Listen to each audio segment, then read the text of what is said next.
Hello and welcome friends, स्वागत है आपका एक बार फिर से आपके अपने यूट्यूब चैनल डेली स्टडी पे। फ्रेंड्स, जैसा कि आप लोग थंबनेल देख ही रहे होंगे, ये जीके की क्लास है और थंबनेल में लिखा हुआ है कि रोज़ रात 9 बजे, यानी कि आज से हर रोज़ आपको ये क्लास रोज़ रात में 9 बजे प्रोवाइड की जाएगी। इसमें आपके एसएससी के क्वेश्चन हो, चाहे बैंकिंग में परीक्षा में पूछे गए प्रश्न हो या रेलवे की परीक्षा में पूछे गए प्रश्न हैं, जो विगत वर्षों में पूछे गए प्रश्न हैं वो आपको इसमें कराए जाएंगे और आपकी आने वाली परीक्षाओं की दृष्टि से भी बहुत अधिक महत्वपूर्ण रहेंगे। तो इसके लिए आप हमारे चैनल से जुड़े रहिए और वीडियो को अंत तक देखते रहिए। तो चलिए वीडियो स्टार्ट करते हैं। और वीडियो स्टार्ट करने से पहले आपने हमारा चैनल अभी तक सब्सक्राइब नहीं किया है तो प्लीज़ सब्सक्राइब कीजिए, हमारे वीडियो को ज़्यादा से ज़्यादा लाइक कीजिए, साथ में शेयर भी कीजिए। तो चलिए वीडियो स्टार्ट करते हैं।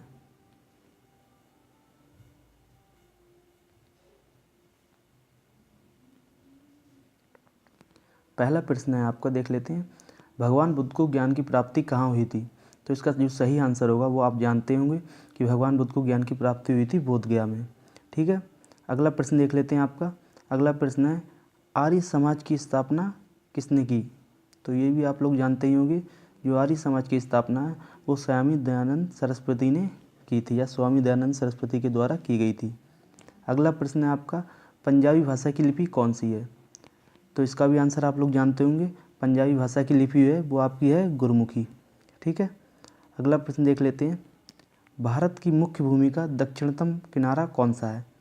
तो ये आप लोग जानते होंगे, दक्षिणतम किनारा है भारत की भूमि का वो है आपका कन्याकुमारी। अगला प्रश्न है आपका, भारत में सबसे पहले सूर्य किस राज्य में निकलता है? तो भारत में जो सबसे पहले प्रदेश पड़ता है अरुणाचल प्रदेश में सबसे पहले सूर्य आपको दिखाई देता है। तो इसका सही आंसर होगा वो होगा आपका अरुणाचल प्रदेश। अगला प्रश्न देख लेते हैं। इंसुलिन का प्रयोग किस बीमारी के उपचार में होता है? तो इसका सही आंसर होगा वो होगा, आप लोग देख सकते हैं, मधुमेह। इंसुलिन का प्रयोग होता है वो आपका मधुमेह में किया जाता है या मधुमेह के उपचार में किया जाता है। अगला देख लेते हैं। अगला प्रश्न है आपका, असम बिहू किस राज्य का प्रसिद्ध त्यौहार है? तो ये लोग आप लोग अधिकतर जानते होंगे, जो बिहू है वो असम का त्यौहार है प्रसिद्ध। इसको आप एक ट्रिक से भी याद कर सकते हैं। इसको किस ट्रिक से याद कर सकते हैं? असम की बहू, यानी कि इसे ट्रिक से आप याद कर सकते हैं कि असम का कौन सा प्रसिद्ध त्यौहार है, तो होगा असम की बहू से याद कर सकते हैं, बिहू। ठीक है, तो आपका असम का जो बिहू किस राज्य का हो जाएगा प्रसिद्ध त्यौहार, वो हो जाएगा आपका असम का। ठीक है, अगला प्रश्न देख लेते हैं आपका, कौन सा विटामिन आंवले में प्रचुर मात्रा में मिलता है? तो जो आंवला होता है आप जानते हैं वो खट्टा होता है और खट्टे फलों में अधिकतर आपका विटामिन सी पाया जाता है। तो ये जो आंवला है आपका, आंवले में विटामिन सी पाया जाता है। अगला प्रश्न है आपका, भारत का प्रथम गवर्नर जनरल कौन था? तो भारत का जो प्रथम गवर्नर जनरल था वो था आपका विलियम बेंटिक। ये आपको याद कर लेना है, कई परीक्षाओं पीछे पूछा भी जा चुका है और आने वाली परीक्षाओं में पूछा भी जा सकता है, तो इसे आपको याद कर लेना है। तो भारत का जो पहला गवर्नर जनरल था वो था आपका विलियम बेंटिक। ठीक है, अगला क्वेश्चन आपका, कागज का आविष्कार किस देश में हुआ था? जो कागज़ है जो यूज होता है आपकी किताबों में यूज होता है या जो आप रेगुलर न्यूज़पेपर में यूज होता है, ये सब इसमें सबसे पहले जो कागज़ का आविष्कार हुआ था वो किसके द्वारा किया गया था? चीन में हुआ था, चीन के द्वारा किया गया था कागज़ का आविष्कार। ठीक है, अगला प्रश्न देख लेते हैं। गौतम बुद्ध के बचपन का नाम क्या था? तो गौतम बुद्ध के बचपन का नाम था सिद्धार्थ। गौतम बुद्ध के बचपन का नाम क्या था? सिद्धार्थ। ठीक है, अगला क्वेश्चन है आपका, भारत में सशस्त्र बलों का सर्वोच्च सेनापति कौन होता है? देखिए, एक बात आपको याद कर लेनी है, चाहे आपकी वो स्थल सेना हो या जल सेना हो या फिर आपकी वायु सेना हो, जो इसका अध्यक्ष होता है या सर्वोच्च सेनापति होता है वो भारत का कौन होता है? भारत का राष्ट्रपति होगा। ठीक है, भारत का राष्ट्रपति सशस्त्र बलों का सर्वोच्च सेनापति होगा आपका। ठीक है, तो इसका सही आंसर होगा सेनापति, सॉरी राष्ट्रपति। ठीक है, अगला प्रश्न देख लेते हैं आपका, रतौंधी किस विटामिन की कमी से होती है? या रतौंधी जो रोग होता है वो आपका किस विटामिन की कमी से होता है? तो रतौंधी में क्या होता है दोस्तों? रतौंधी में क्या होता है, शाम के समय सूरज ढलते ही आंखों से जो रोशनी होती है थोड़ा कम दिखाई देने लगता है लोगों को, इसी बीमारी को कहते हैं रतौंधी। और ये किस बीमारी की कमी से होता है? ये आपका होता है विटामिन ए की कमी से। ठीक है, अगला क्वेश्चन देख लेते हैं, पोंगल किस राज्य का त्यौहार है? तो पोंगल किस राज्य का त्यौहार है? ये पोंगल भारत के तमिलनाडु राज्य का त्यौहार है। इसका सही आंसर हो जाएगा तमिलनाडु। ठीक है, अगला प्रश्न देख लेते हैं, गिद्दा और भांगड़ा किस राज्य के लोक नृत्य हैं? तो ये इसका सही आंसर होगा, वो होगा आपका पंजाब। गिद्दा और भांगड़ा पंजाब के लोक नृत्य हैं। अगला क्वेश्चन है आपका, टेलीविज़न का आविष्कार किसने किया? तो इसका सही आंसर होगा जॉन लोगी बेयर्ड ने। टेलीविज़न का आविष्कार किया था, किसके द्वारा किया गया था? जॉन लोगी बेयर्ड ने। ठीक है, अगला प्रश्न है, भारत की पहली महिला शासिका कौन थी? तो ये आपने पढ़ा होगा। तो भारत की पहली महिला शासिका कौन थी? वो थी रजिया सुल्तान। ये थी भारत की जो आपकी पहली महिला शासक थी या शासिका थी। ठीक है, अगला प्रश्न है, मछली किसकी सहायता से सांस लेती है? ये आप बचपन से पढ़ते चले आए होंगे, आपने छोटी क्लासों में पढ़ रखा होगा। जो मछलियाँ होती हैं वो अपने गलफड़ों से सांस लेती हैं। ठीक है, तो इसका सही आंसर हो जाएगा गलफड़े। ठीक है, अगला प्रश्न है, इनकलाब जिंदाबाद का नारा किसने दिया? तो इनकलाब जिंदाबाद का नारा दिया गया था भगत सिंह के द्वारा। भगत सिंह ने इनकलाब जिंदाबाद का नारा दिया था। अगला प्रश्न देख लेते हैं। अगला प्रश्न है आपका, जलियांवाला बाग हत्याकांड कब व कहाँ हुआ था? तो ये भी आपको याद होगा, जलियांवाला बाग हत्याकांड में क्या हुआ था? जो जनरल डायर था उसने 79 लोगों पे जलियांवाला बाग में गोलियां चलवा दी थी। इससे ये इस कांड को जलियांवाला बाग हत्याकांड कहा जाता है। और ये सन 1919 में अमृतसर शहर में हुआ था। तो इसका सही आंसर होगा सन 1919 अमृतसर। ठीक है, अगला प्रश्न देख लेते हैं। 1939 ईस्वी में कांग्रेस छोड़ने के बाद सुभाष चंद्र बोस ने किस दल की स्थापना की? सुभाष चंद्र बोस ने सन 1939 में कांग्रेस छोड़ने के बाद फॉरवर्ड ब्लॉक की स्थापना की थी। तो इसका सही आंसर हो जाएगा फॉरवर्ड ब्लॉक। ठीक है, अगला प्रश्न देख लेते हैं, पंजाब केसरी किसे कहा जाता है? ये कई बार क्वेश्चन पूछा जा चुका है और आगे पूछे जाने की दृष्टि से भी बहुत ज़्यादा इंपॉर्टेंट है। तो पंजाब केसरी किसे कहा जाता है? पंजाब केसरी कहा जाता है आपका लाला लाजपत राय को। ठीक है, सैंडर्स की हत्या किसने की थी? तो ये की थी भगत सिंह ने। सैंडर्स की हत्या किसके द्वारा की गई थी? भगत सिंह के द्वारा की गई थी। ये भी आपको याद रख लेना है। अगला प्रश्न है, 1857 ईस्वी के विद्रोह में किसने अपना बलिदान सबसे पहले दिया था? तो जो 1857 की क्रांति आप लोगों ने पढ़ रखी होगी, छोटी क्लासों में पढ़ी होगी। तो 1857 की जो क्रांति हुई थी स्टार्ट, वो मंगल पांडे के द्वारा ही की गई थी। मंगल पांडे क्या हुआ था, इसमें जो अंग्रेज थे, अंग्रेज शासक क्या करते थे, जो सुअर की चर्बी के बनी हुई कास्तूर इनको सैनिकों को यूज करने को दिया करते थे। और इसी के खिलाफ मंगल पांडे ने विद्रोह कर दिया था, इस कारण उसे फांसी भी दे दी गई थी। तो सन 1857 की ईस्वी का विद्रोह में बलिदान दे दिया था इस तरह मंगल पांडे ने। तो इसका सही आंसर हो जाएगा मंगल पांडे।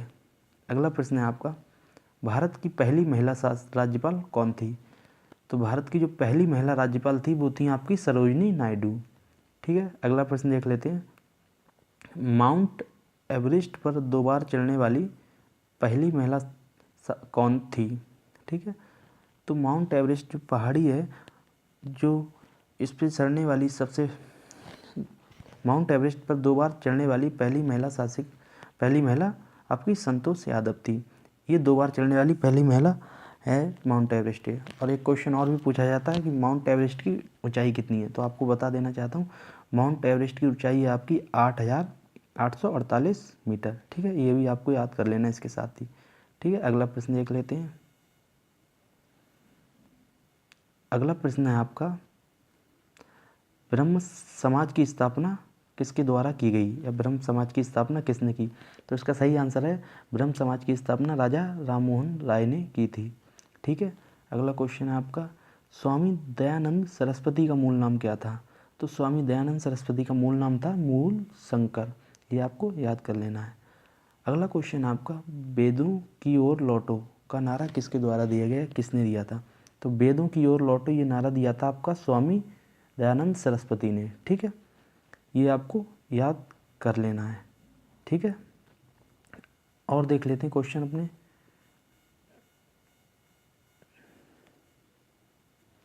अगला प्रश्न है, रामकृष्ण मिशन की स्थापना किसने की? तो इसका सही आंसर होगा वो होगा आपका स्वामी विवेकानंद ने। ठीक है, रामकृष्ण मिशन की स्थापना की थी स्वामी विवेकानंद ने। ठीक है, और ब्रह्म समाज की स्थापना किसने की थी? ब्रह्म समाज की स्थापना मैं आपको बता चुका हूँ, स्वामी दयानंद राजा राम मोहन राय ने की थी। यही पिछली क्वेश्चन बताया है आपको, ठीक है। अगला क्वेश्चन है आपका, वास्को डी गामा भारत कब आया? तो इसका सही आंसर हो जाएगा, वो हो जाएगा आपका 1948 में। वास्को डी गामा भारत कब आया था? 1948 में।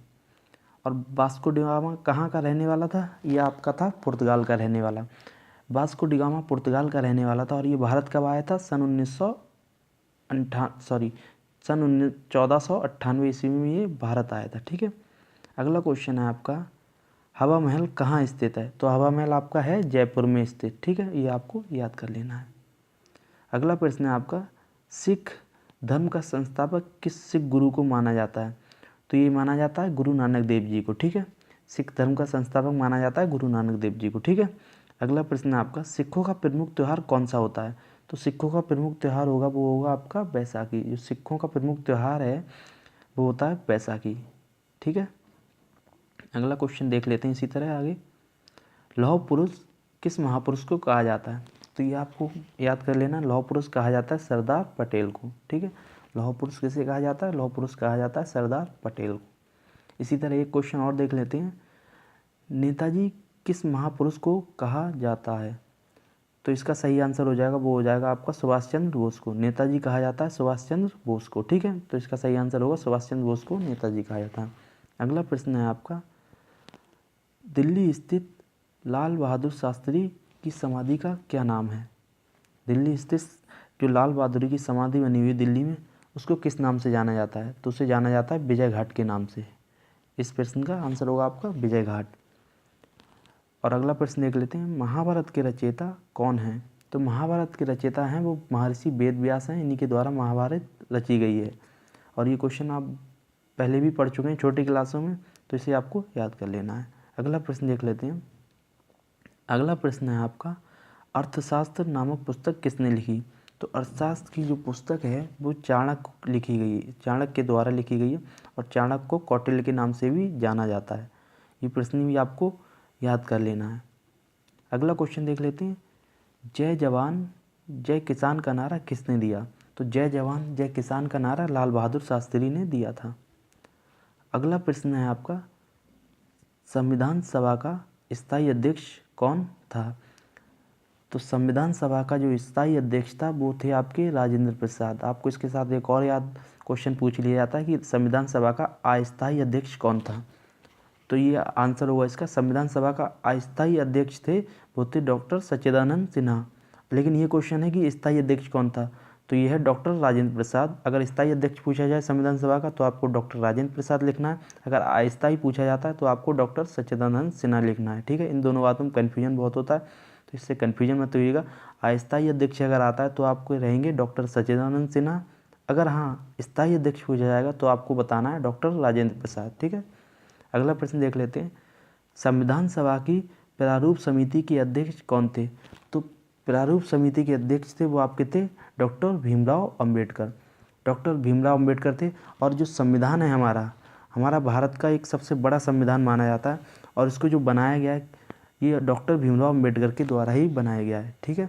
और हमारे संविधान को बनने में समय लगा था, याद कर लेना है आपको, हमारा जो संविधान बन के तैयार हुआ था वो हुआ था 2 वर्ष 11 माह और 18 दिन, ठीक है। जो हमारा संविधान था डॉक्टर भीमराव अंबेडकर ने जब बनाया था तो इसे बनाने में समय लगा था, जब वो था 2 वर्ष 11 माह और 18 दिन का समय लगा था, ठीक है।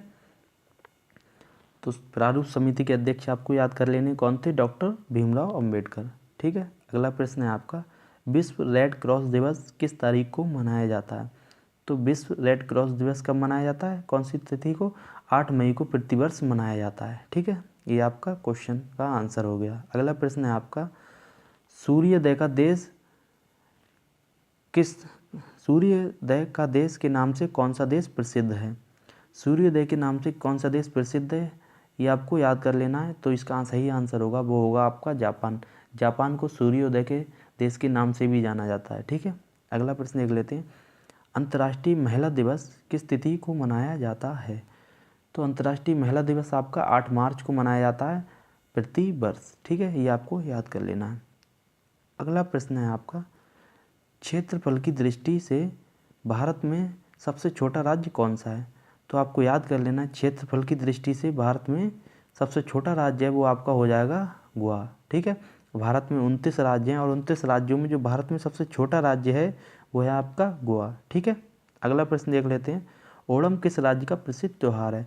तो ओणम भी आपको याद कर लेना है, ओणम है आपका भारत के केरल राज्य का प्रसिद्ध त्यौहार। और ये केरल कहाँ पड़ता है भारत में? ये आपका पड़ता है दक्षिण दिशा में। ठीक है, अगला प्रश्न देख लेते हैं।